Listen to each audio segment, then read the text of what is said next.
You didn't just attract someone inconsistent. You trained him to ignore you by responding every time he did. Yeah, it's a tough pill to swallow, but it's true. Queen, your softness is sacred, but sacred doesn't mean passive. This is about relational discipline, the quiet ways you teach others how to treat you through what you tolerate, repeat, and reinforce. If your silence hasn't been protecting your peace, but performing for someone's attention, subscribe now, because this level of healing requires precision, not performance. And we're right here waiting for you. You give me your time and I give you my best. That's our promise to each other. All right? So, we're walking through the invisible patterns that shape how people show up for you, right? Not from their character, but from your calibration. Because the hard truth is, you may not have asked for inconsistency, but you may have trained it. This message is going to bring the emotional clarity your standards have been begging for. So you stop over-explaining, stop over-tolerating, and start leading from quiet consistency, right? Quiet consistency. All right, let's get into it. It doesn't start with disrespect. It starts with the delayed text you replied to anyways, the broken plan you rescheduled, the conversation you reopened after being ignored. You think you're being mature, but what you're actually doing is creating a rhythm that doesn't require him to honor you. He learns she'll still respond, she'll still hold space, she'll still show up even if I don't. And just like that, relational discipline is broken. Yeah. Take it in, I know. Queen, let's pause here. Because I want you to understand, most women have never been taught relational discipline. We've been taught how to hope, that love can fix it, that presence can prove it, and that grace can win it over.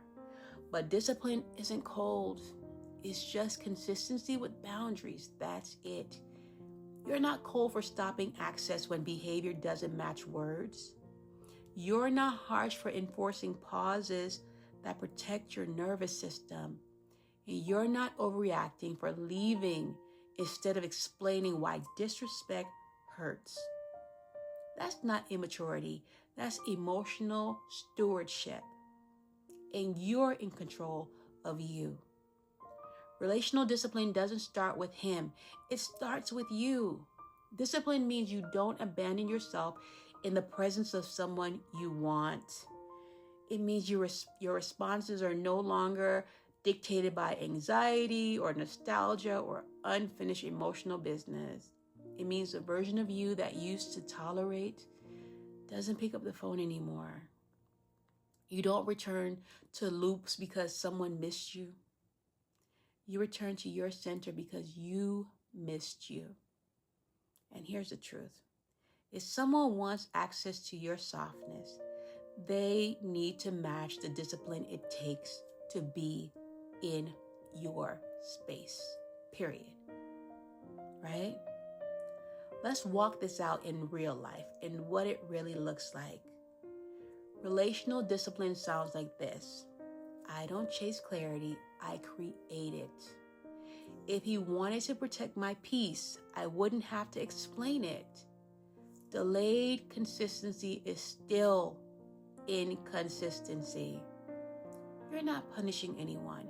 You're training your nervous system to stop rewarding misalignment. You're choosing to live in a world where your peace is not up for debate. And your love is not a prize for inconsistency. You deserve so much more because you are worthy of that. Just know that. What does this feel like in your body? Because it's so important. At first, it feels like loss because silence from a man you once tolerated feels louder than when you stop performing for his attention. It feels like doubt. Am I being too much? Am I doing too much? Am I acting out of character? Should I just let it slide? But Queen, that's the echo of your old self, not the voice of your healed one. You're not rejecting love. You're rejecting emotional noise. Relational discipline is saying, if you want access to me, bring peace or keep your distance. That's not punishment. That's alignment. Anyone who chooses to be with you should bring you peace. That is your portion. You deserve that. You trained him through tolerance. Now you teach him through silence, because your peace isn't a suggestion, it's a standard, and it has to be honored, right? If this message is hitting somewhere deep, if you know you've been managing chaos instead of embodying calm, subscribe now. We're not repeating these patterns, right? In 2025, we're moving forward and making sure that our standards are non-negotiable, right? So no, it wasn't all your fault, but yes, you allowed more than you should have. That's where the new life begins. Now you know you can do better. We all can do better as we grow, as we heal. If you're finally ready to be soft without sacrificing your standards, this is your seat. Subscribe and don't lose your place at the table where wisdom, knowledge, yes, is served daily. Next week, we're going deeper into the art of emotional withdrawal, what it really means to take your energy back without collapsing into resentment or silence. It's one of the most powerful things you'll ever reclaim. It is. So as usual, my love, stay blessed and stay crowned until we talk again. Have a great day.